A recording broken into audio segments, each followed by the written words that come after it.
오늘 우리 본문에 나오는 인물 삼손은 사사 시대의 아마 마지막 사사였습니다.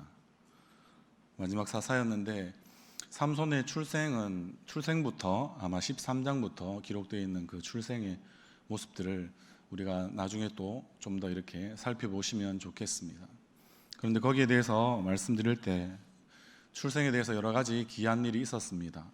삼손의 어머니는 잉태하지 못하는 여인, 마치 그 시대가 다음이 없는, 미래가 없는 그런 모습들을 마치 보여주는 것이 자식이 아마 없는 모습들이었던 것 같습니다. 그러하기에 삼손의 어머니도 잉태하지 못하는 그러한 고통 가운데 있었음을 삼손의 출생에 있어서 중요하게 이야기하고 있습니다.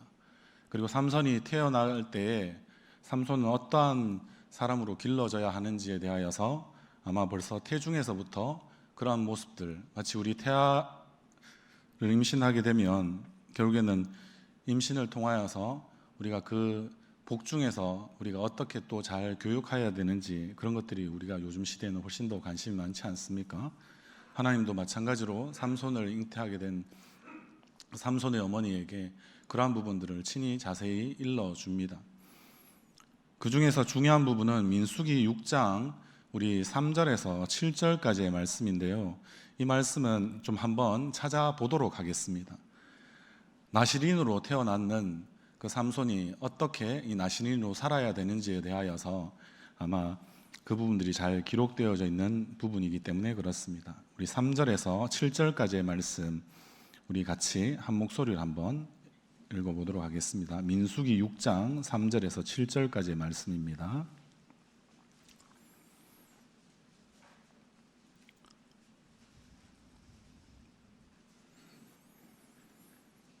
민수기 6장 3절에서 7절까지 말씀 우리 한 목소리로 그렇게 합독하도록 하겠습니다. 6장 3절입니다.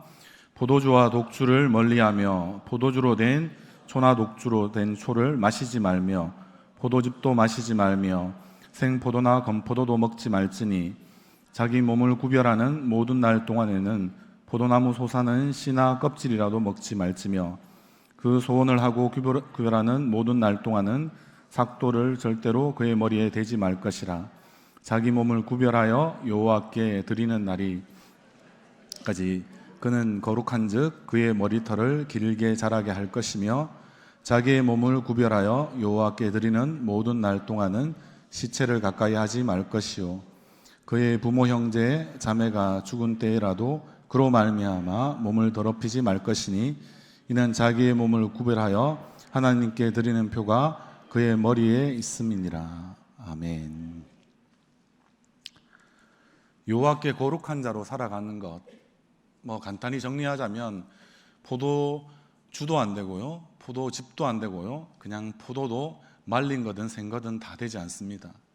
그리고 부정한 것을 만지지 말아야 하는데 부정한 것 중에서 대표적인 것이 그 시체를 만지지 말아야 한다라고 되어 있고, 그것은 자신의 가족의 시체조차도 만지지 마라라고 합니다.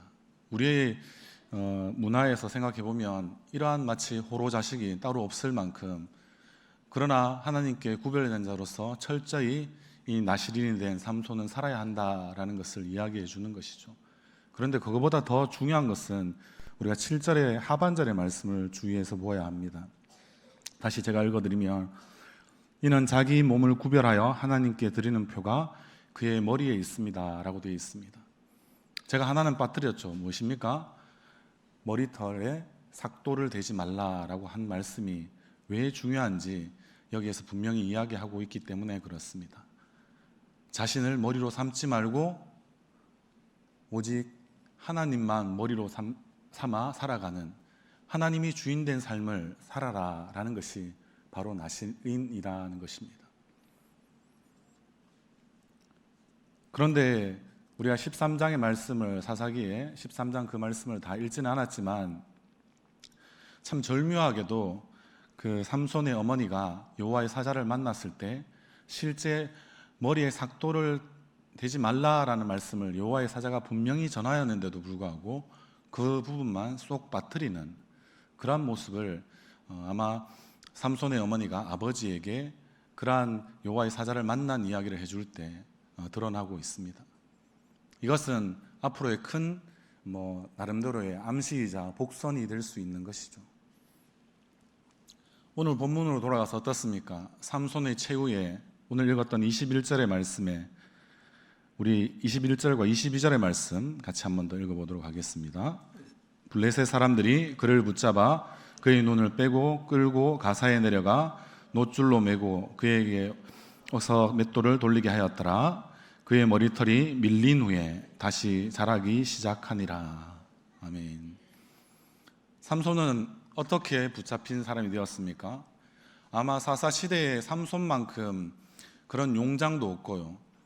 우리가 너무나 잘 아는 주일학교 때 배웠던 지금 삼손이 다시 끌려온 곳이 가사라는 곳인데요. 이 가사라는 곳, 이곳이 그들의 중요한 다곤 신전이 있는 곳입니다. 자신들이 숭배하는 신전을 크게 지어놓은 곳이니까 얼마나 중심지이겠습니까? 그런데 삼손이 가사에서 나귀 턱뼈로 이제 한 번에 1000명을 쳐 죽이는 그런 일들을 블레셋 사람들에게 행하였습니다. 그랬으니까 이 삼손을 끌고 오는 것이 얼마나 그들은 자랑스럽고 기뻤겠습니까? 그래서 뒤의 내용들은 실제 이제 잔치가 벌어지고 있는, 그들의 신에게 제사를 드리고 잔치가 벌어지고 있는 그런 모습들을 보여주고 있다는 것입니다. 삼손의 실제 머리털이 여러분들 완전히 깨끗하게 다 밀렸다고 생각하십니까? 그러면 우리는 오해하고 있는 것입니다. 오늘 17절 말씀에도 머리털 7가닥을 밀었다라고 되어 있습니다. 그래서 삭도를 머리에 대지 말라라는 그 부분들을 삼손은 자신의 육적으로 아주 사랑했던 연인이었던 기생이라고 불리지만 실제는 창녀이죠. 창녀인 드릴라에게 그 이야기를 하게 됩니다. 왜 그랬을까요? 요즘으로 치면 귀찮아서 그랬습니다. 드릴라를 사랑해서 그런 것이 아니라 그냥 자기가 계속해서 시달리고 귀찮으니까 그냥 드릴라에게 자신의 가장 중요한 비밀 하나를 결국에는 토설하게 되고, 그것이 결국에는 탄로 나서, 여기서는 누가 머리를 밀었는지 잘 안 나오지 않지만 원어를 잘 살펴보면 밀었다는 것의 주체는 남자가 아니라 여자로 나오니까 아마 드릴라가 직접 밀었는데 머리를 민데 깨끗하게 밀었습니다. 그런데 많이 밀지도 않았습니다. 단 7가닥만 밀었습니다. 삼손이 머리털이 무성했기 때문에 삼손이 힘이 있었다는 게 아니라는 걸 결국에는 이야기하는 거죠. 오늘 우리가 힘겹게 다시 민수기로 돌아가서 그 말씀을 읽었던 것을 기억해 보면 하나님의 영광을, 결국에는 그런 가리는 존재, 하나님의 영광을 빼앗긴 존재, 하나님이 주인 되심을 인정하지 못하는 결국엔 삼손은 자신의 힘을 한 번에 다 잃어버리는 그러한 비참한 최후를 결국에는 맞이합니다. 어떻습니까? 오늘 읽었던 본문에서 눈도 뽑히죠. 21절에. 그리고 감옥에 갇히고, 그래서 마치 짐승들이나 원래 맷돌을 돌리지 않습니까? 노예보다 더 못한 존재로 짐승같이 취급당하고 그렇게 맷돌을 돌리는 그런 존재로 전락해버리고 만 것이 삼손의 지금 최후의 모습이었습니다. 여러분들 이런 모습들을 보니까 여러분들 어떻습니까? 좀 한편으로는 분명히 이스라엘에 그와 같은 지도자가 없었나라는 생각도 들고, 아니면 지도자 교육이 얼마나 잘못되었으면 결국에는 세운 지도자도 사사로서의 어떤 공적인 모습을 보여준 것이 아니라 늘 그냥 장난치고 그냥 여자 좋아하는 호색한이고, 그리고 그냥 또 다른 것들에 유혹에 빠지기도 하고 이러한 방식으로 그냥 재미 삼아서 마치 사람을 죽이는 것 같은 그런 모습들이 많이 보이는 것이 삼손의 모습입니다. 참 너무나 이런 모습들이 다양하죠. 그러니까 사사로서의 이런 모습들이 우리가 생각하는 기대치와는 너무나 떨어지는, 그래서 사사시대가 점점 진행되면 진행될수록 어떻습니까? 점점 더 나빠지는, 마치 저 지하 정도에 들어가는 것이 아니라 지하를 파고 1층에서 마치 지하 2층, 3층, 4층, 7층 그 이상의 숨도 쉬기 어려울 만큼의 공간으로 마치 떨어지는 그러한 삼손의 모습과 또 이스라엘의 모습이 그려지고 있다라는 생각이 드는 그런 먹먹함이 있습니다. 사랑하는 성도 여러분, 결국에는 삼손이 지었던 죄가 무엇입니까? 하나님과의 관계가 그는 틀어져 있었던 것, 그것이 삼손의 잘못의 모든 것입니다. 사사로서 그가 행해야 될 그런 어떤 의무다, 아니면 이스라엘을 구원하는 행위를 드문드문 하기는 했지만 그는 기본적으로 하나님과의 관계가 어떠한지를 잘 몰랐던 사람입니다. 그러하기에 그가 머리털이 7가닥밖에는 밀리지 않았는데 그 사실조차 잘 모르고 그냥 뭔가 이렇게 힘을 써보려고 하다가 결국엔 블레셋 사람들이 덮치니까 잡혀서 그는 가사까지 끌려왔던 것이거든요. 그토록 그는 하나님께서 어떻게 하시는지에 대해서, 그리고 자신의 머리에 손을 대지 말라, 칼을 대지 말라, 삭도를 대지 말라 하는 이 말을 그는 중요하게 생각했지만, 그러나 그것은 그냥 그가 생각할 때는 문자적으로 그것만 생각했던 것입니다. 생각해 보십시오. 우리의 죄는 그렇게 하나님과의 관계를 엉망으로 만들어 버립니다. 그럴 때 죄가 우리에게 무엇을 가져다 줍니까? 영광된 하나님께 영광을 돌리는 그런 삶들을 우리가 살지 못할 때 우리는 죄로 인하여서 수치스러운 삶을 살아갈 수밖에 없는 것이 우리의 인생이다라는 것이 삼손이 우리에게 보여주는 중요한 교훈입니다. 죄는 얼마나 달콤합니까? 점점 다가갈수록 드릴라의 마치 마수라고 하죠. 그 여인과의 그 깊은 관계 때문에 전혀 그는 의심하지도 않고 자신의 비밀까지 토설할 만큼, 그러한 것이 마치 영원한 우리의 쾌락이 될 만큼 이야기해주고 있는 그런 모습에 걸려드는 그런 안타까운 모습이 결국에는 삼손의 모습이었다는 것입니다.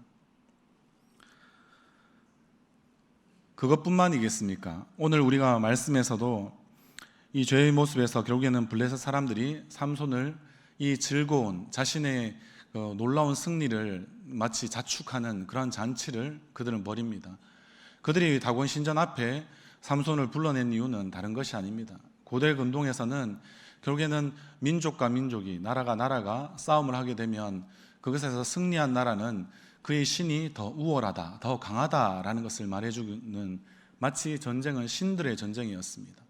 그러하기에 삼손이 믿는 여호와는 패하였던 것입니다. 그것은 삼손이 패했기 때문에 삼손이 믿는 여호와, 이스라엘의 여호와 하나님도 패하신 것이다 라고 그들은 즐거워하면서, 이제 이 삼손, 우리를 자신이 아무 무기도 되지 않는 것, 그들은 마치 철제 무기를 사용하는 블레셋 앞에서는 낙이 턱뼈쯤이 아무것도 아닌 그것을 들고 자신들의 그 사람들을 1000명이나 도륙시켜 버릴 만큼 힘이 센 그런 뭔가 좀 특별해 보이는 이스라엘의 그 사사라고 이야기하는 나부랭이, 그 자를 우리가 이제는 잡아왔다라는 그들이 얼마나 더 쾌감이 컸겠습니까? 그래서 그를 불러내서 그들 앞에서 제주를 부리게 막 놔둡니다. 어쩔 수 없이 이리 끌리고 저리 끌리고 하는 그런 모습들이 23절, 24절에 그냥 계속해서 보여지고 있습니다. 그래서 그들의 마음에 이렇게 잔치의 흥을 막 돋구는 그런 존재처럼 그는 짐승처럼 이리저리 끌려가는 그런 비참한 최후가 그렇게 삼손에게 있었다라는 것입니다. 우리가 그런 부분들을 분명히 본다면 여러분들 어떻게 생각하십니까? 그런 모습 가운데 삼손은 분명히 하나님께서 회개할 기회를 주셨음에도 불구하고 그는 돌이키지 않았을 때, 그래서 죄에 대해서 민감하지 못하였을 때, 그리고 거기에 맞는 회개의 행동이 따르지 않았을 때 그는 결국에는 이러한 슬픔을, 고통을, 수치를 당한다라는 것을 우리는 볼 수 있습니다. 그러나 분명히 우리가 기억할 때는 죄는 회개하게 하시는 하나님께서 분명히 우리에게 다시 한 번의 기회를 주신다는 사실을 우리는 기억할 수 있기를 바랍니다. 그렇게 우리가 돌이키기만 하면 우리에게는 놀라운 회복이 있다라는 사실도 오늘 말씀드렸던 22절 말씀에 삼손의 머리털이 그 감옥에서도 자라고 있다라고 이야기하는 성경이 우리에게 또 분명히 던져주는 중요한 메시지입니다. 그렇게 되었을 때 우리가 또 하나 교훈으로 삼을 수 있는 내용들은 분명히 죄로 인하여서 그래서 완전히 끝장나고 멸망당할 인생, 그 인생, 결국에는 삼손은 그 가사에서 어떻습니까? 그냥 유일하게 혼자 버려진 인생이었습니다. 감옥에 그냥 갇힌 인생이었습니다. 그러나 그럴 때 어떻습니까? 여기 잠시 좀 히터 꺼주시면 좋겠습니다. 죄송합니다. 버려졌을 때 그때 자기 혼자 있지만 어떻습니까? 혼자 있을 때도 결국에는 그 혼자 있을 그때 그는 다른 사람들을 계속 하나님 아닌 다른 것으로 그의 만족을 채우는 자 아니었습니까? 그것이 여자가 되었던 또 블레셋 사람들을 자신의 힘에 지나게 그것을 마치 가지고 노는 것처럼 그렇게 그들과 싸우는 그 싸움에 능한 자로서 그가 살아갈 때는 그는 혼자가 아니었습니다. 마치 그냥 더 즐겁게 많은 사람들과 관계하는 그런 자였습니다. 그래서 삼손이 결국에는 잡혀서 감옥에 혼자 버려두게 되었을 때 그때 결국에는 어떻게 합니까? 하나님이 그를 버려두지 아니하시고 함께 해 주신다는 것입니다. 우리 인생 가운데도 여러분들 어떻습니까? 인생을 살다 보면 감옥에서 하나님을 만난 이야기는 아마 많은 믿음의 선배들이 할 것입니다. 성경에서 우리가 그 모델을 찾아볼 때도 요셉도 마찬가지였죠.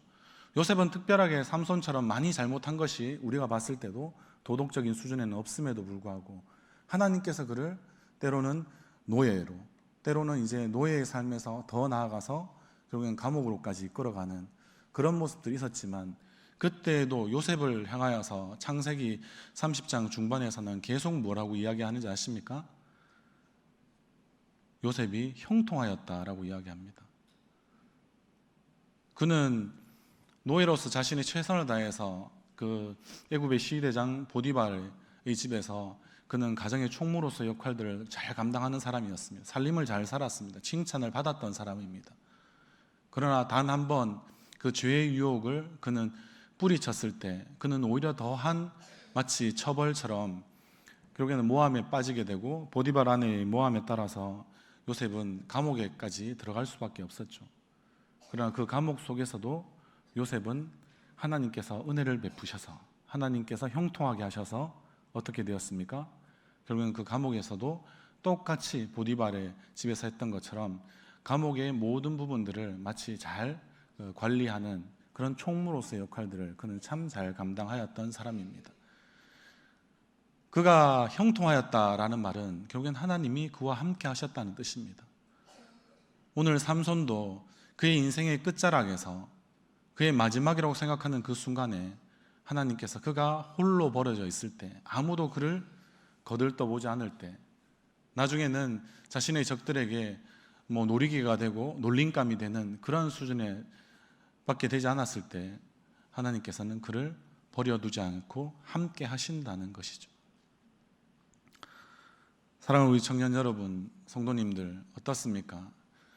우리는 때로는 인생의 막다른 골목에 이를 때도 있습니다. 그래서 아무도 나를 도와줄 사람이 없는 철저히 버려진 인생으로 홀로 된 인생으로 살아갈 그때가 있습니다. 아마 여기에 그 어느 누구도 삼손처럼 그런 마치 이리저리 왔다 갔다 하는 그런 모습들 보이면서 마치 좀 문제아처럼 장난꾸러기처럼 그렇게 하는 사람들 여기에는 아마 이 정도까지는 아닌 분들이 더 많이 있을 것입니다. 제가 그렇게 말씀드리는 것은 도덕적인 수준에서 말씀드리는 겁니다. 그러나 우리의 마음을 한번 보십시오. 우리가 외로워질 때, 우리가 철저히 혼자 될 때는 언제 실제는 그렇습니까? 하나님의 영광을 우리 스스로 저버렸을 때, 사람의 제일된 목적이라고 이야기하는 웨스트민스터 소위르 문답 제1문 1답이 무엇입니까? 하나님을 영화롭게 하는 것, 그것을 포기한 인생이 우리가 될 때 어떻습니까? 우리는 버림을 당하는 것입니다. 그러나 하나님은 버리시더라도 우리가 죄 가운데 있을 때라도 어떻습니까? 우리가 로마서 5장에서 이야기하는 것처럼 우리가 아직 죄인 되었을 때 하나님께서 우리를 사랑하셨기 때문에 예수 그리스도를 이 땅 가운데 보내주신 그 이야기가 지금 오늘 이 삼손에게도 분명히 적용되기 때문에 그렇습니다.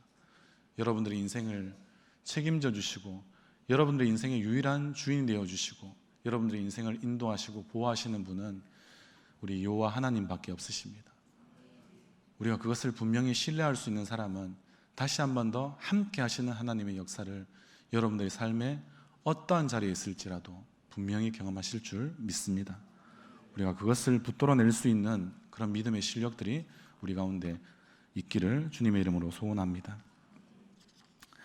또 하나의 아마 중요한 부분이라고 생각하는데요. 우리의 인생을 그러면 결국 어떻게 살아야 할지에 대해서 우리 스스로는 다시 한 번 더 좀 결정할 필요가 있는 것 같습니다. 우리 같이 한번 읽어보겠습니다. 제가 한 문장 말씀드리면 같이 따라서 읽도록 하겠습니다. 인생의 마지막에 쓰임 받지 말고 인생의 마지막까지 쓰임 받자. 여러분, 인생의 끝자락에 있을 때 우리는 그것이 다 끝이라고 생각해 버립니다. 그래서 사람들은 어떻게 합니까? 자살을 하죠. 이제 이렇게 살아봐야 무엇이 있겠는가 싶어서. 그런데 자살도 아무나 할 수 있는 것은 아닙니다. 제가 좀 여러분들에게 우리가 올해의 주제가 생명에 관한 주제이니까 분명히 우리 청년들에게도 중요한 문제이지 않습니까? 그 현대인의 감기라고 알려져 있는 우울이 심해지고 그 상태가 점점점 극에 치달으면 우리는 어떻습니까? 이제는 살아봐야 뭐 하겠나라는 그 마음의 깊은 심연에서 우리는 절망을 결국엔 노래하게 됩니다. 그러면 이제 끝났어. 나를 돌아봐 줄 사람도 없고 나의 가족조차도 마치 나를 버린 것 같은 그런 우리가 관계들이 철저하게 우리 주변에 무너지게 될 때 우리는 무엇을 생각합니까? 이제 그만 살아야 되겠다라는 생각을 여러분들 누구나 합니다. 아마 우리 앞선 세대이신 우리 성도님들도 그런 생각 한 번쯤 다 인생의 끝자락처럼 느껴지는 그 인생의 끝 순간에 아마 뭔가는 다 느껴보셨을 줄 압니다. 그러나 그때 우리는 늘 기억해야 합니다. 우리의 생명의 주인 되시고 우리의 창조주 하나님을 우리는 기억할 수 있어야 합니다. 부모님이 나에게 분명히 생명을 주신 것은 맞습니다. 그러나 그것은 하나님께서 허락하신 생명의 통로로서 우리는 부모님을 통하여서 이 땅에 태어났을 뿐입니다. 성경은 분명히 생명의 주인은 우리 여호와 하나님이시다라고 합니다. 왜냐하면 첫 시작이 아담을 지으신 이가 바로 하나님이시기 때문에 그렇습니다. 여러분들 그러하기에 우리에게는 어떻습니까? 내가 마지막이라고 생각하는 그 순간이 마지막이 아닐 수 있는 것입니다. 왜 그렇습니까? 우리는 하나님에 대해서 좀 더 열심히 알았으면 좋겠습니다. 하나님에 대해서 열심히 안다는 것은 결국에는 무엇입니까? 물론 우리가 구원의 전 역사 과정에서 이 하나님의 언약 가운데서 성경을 살펴보면 분명히 성경은 직선적인 역사관을 말하는 것은 맞습니다. 그런 하나님의 무한하심에 대해서 이야기할 때 우리는 한 번씩 놓치는 경우가 많습니다. 우리의 청년들도 마찬가지인 것 같습니다.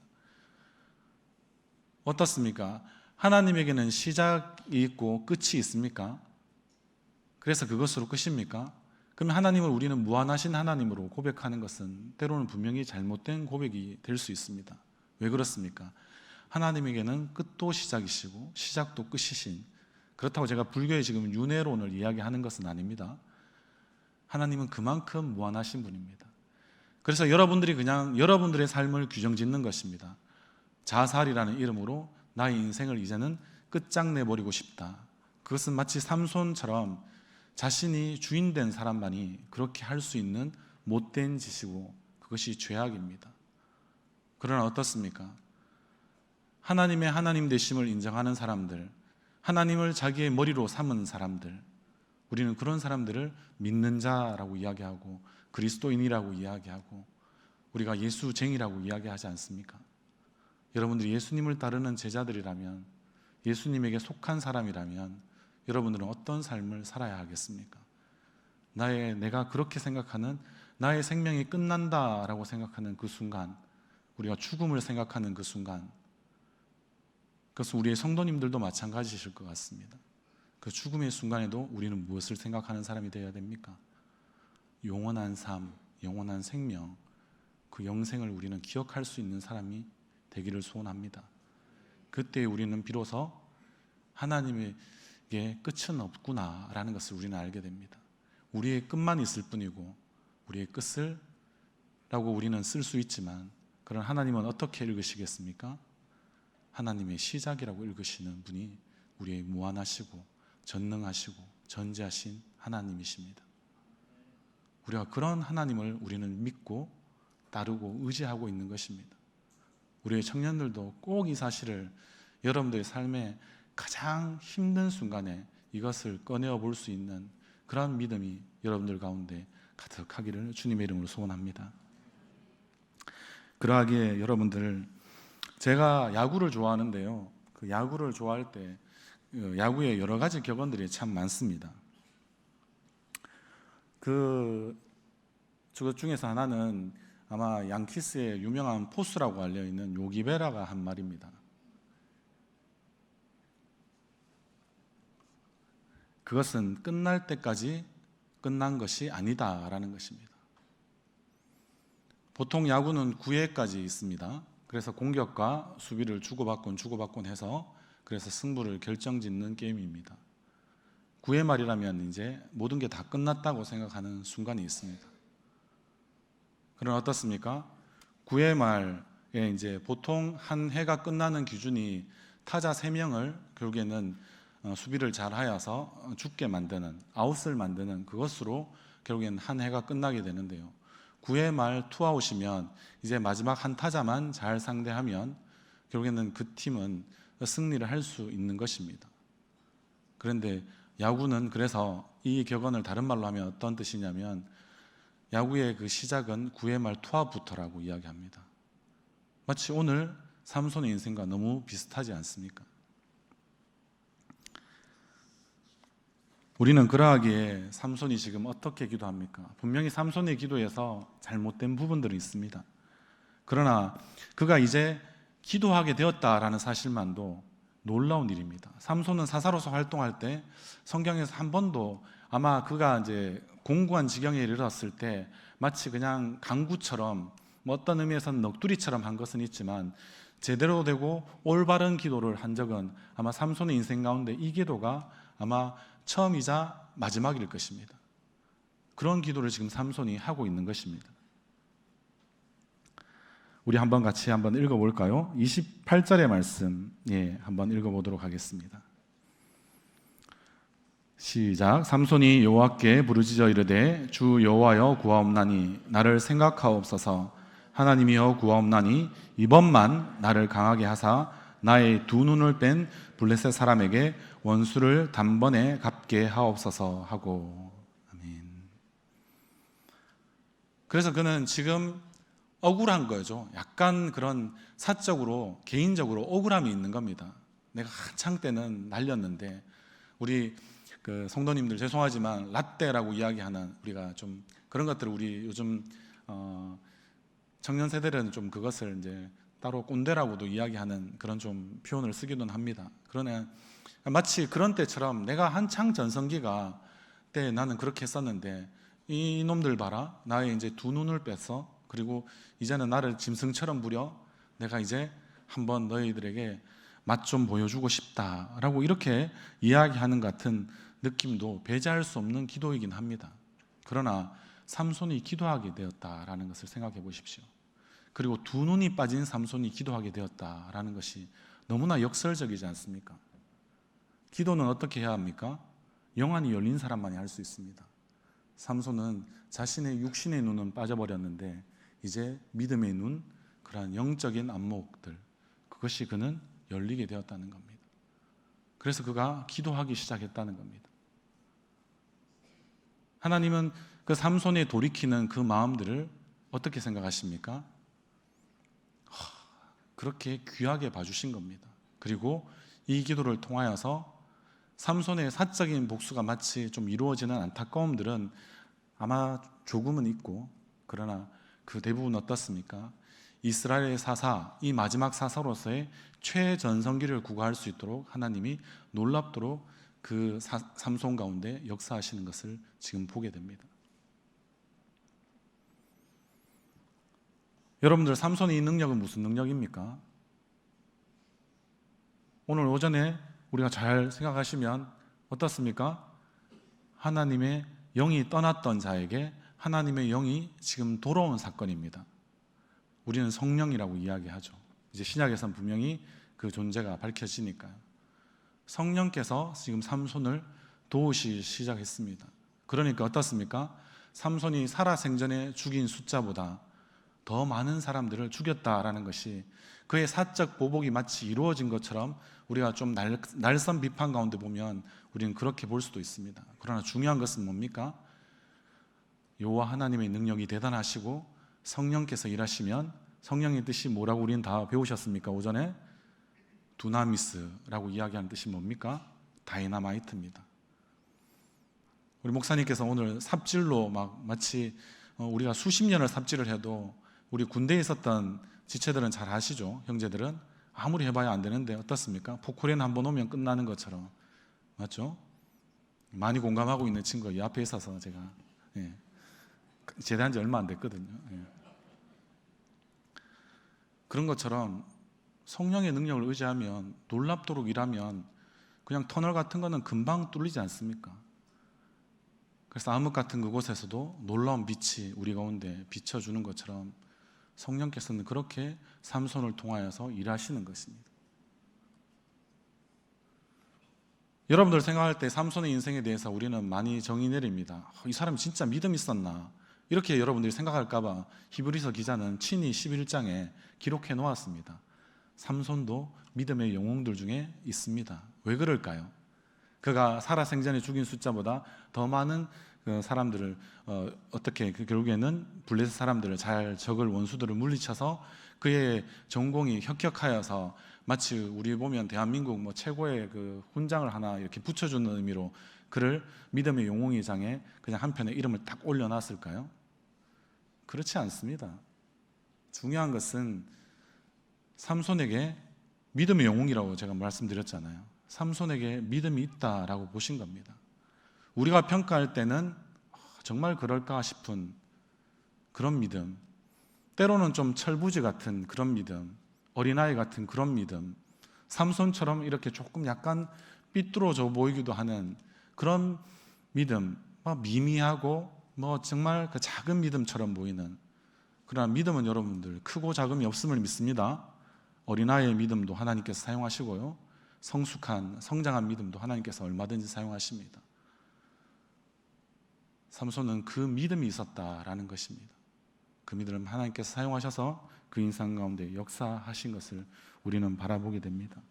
그래서 여러분들 앞에 우리가 같이 한번 되뇌어 봤던 것처럼 한 번 더 말씀드리면, 우리가 마지막에 그 장 쓰임 받는 것으로 만족하는 그런 인생들 되지 마시고요, 우리가 마지막까지 끝까지 하나님께서 원하시는 대로 사용하실 수 있도록 우리의 인생의 삶의 주인의 자리를 주님 앞에 내어드리고, 그렇게 주님 앞에 쓰임 받으시는 그런 우리 복된 청년들과 우리 성도님들 다 되시기를 주님의 이름으로 소원합니다. 그래서 여러분들 가운데 성령이 함께 하셔서 여러분들 삶의 발자국마다 놀라운 믿음의 역사들이 여러분들이 생각할 때는 잘 인식하지 못하거나 알아채지 못할 수도 있습니다만, 그러나 그러한 일들이 우리의 삶의 발자국마다 일어날 줄 믿습니다. 그래서 우리가 좀 더 삼손처럼 은혜 없을 때, 하나님이 하나님 되심을 인정하지 못할 때 그냥 자기에게 무슨 일이 당해도 이 일이 무슨 일인지 잘 알아채지 못하는 그런 삼손 같은 인생이 아니라 믿음으로 회복된 삼손, 그래서 조그만하고 미묘하지만 그러나 그가 어디에 서야 될지, 두 기둥 사이에 어떻게 서야 될지 알고, 그리고 믿음의 눈을 들어서 하나님이 나에게 어떻게 해주시기를 기도할 수 있는 그런 사람들, 그런 영적으로 민첩하고 민감한 사람들이 되어서 하나님의 뜻을 세세하고 세밀하게 그리고 아름답게 잘 이루어 가시는 그런 우리 모든 성도님들, 우리의 청년들 되시기를 주님의 이름으로 간절히 소원합니다. 같이 기도하겠습니다. 아버지 하나님, 참으로 감사합니다. 오늘 인생의 마지막에서 우리의 삶을 보면 끝이라고 생각하는 그 순간에 하나님은 여전히 시작이라고 말씀해 주시고 다시 한 번의 기회를 우리에게 허락하여 주시고 그 역전의 은혜를 우리 가운데 분명히 허락하여 주시는 분임을 믿습니다. 우리가 이제는 나를 주인 삼지 말고 우리가 하나님만을 우리의 인생의 주인으로 모시고 그리고 그 주님만을 따라 살아가는 그런 삶이 되게 하여 주시옵소서. 그래서 우리의 때로는 옅은 믿음, 작은 믿음처럼 보이는 그 믿음이라도 믿음만 있으면 하나님께서 얼마든지 우리의 인생을 책임져 주시고 우리의 인생을 끝까지 인도하여 주시고 끝까지 살펴주시고 보호하여 주시고 그리고 그것을 통하여서 역사하여 주시는 그 주님을 끊임없이 신뢰하는 그 믿음의 싸움에서 꼭 승리하는 우리 모든 성도님들, 우리의 청년들 되게 하여 주시옵소서. 감사드리며 우리를 사랑하신 예수님의 이름으로 기도드립니다. 아멘.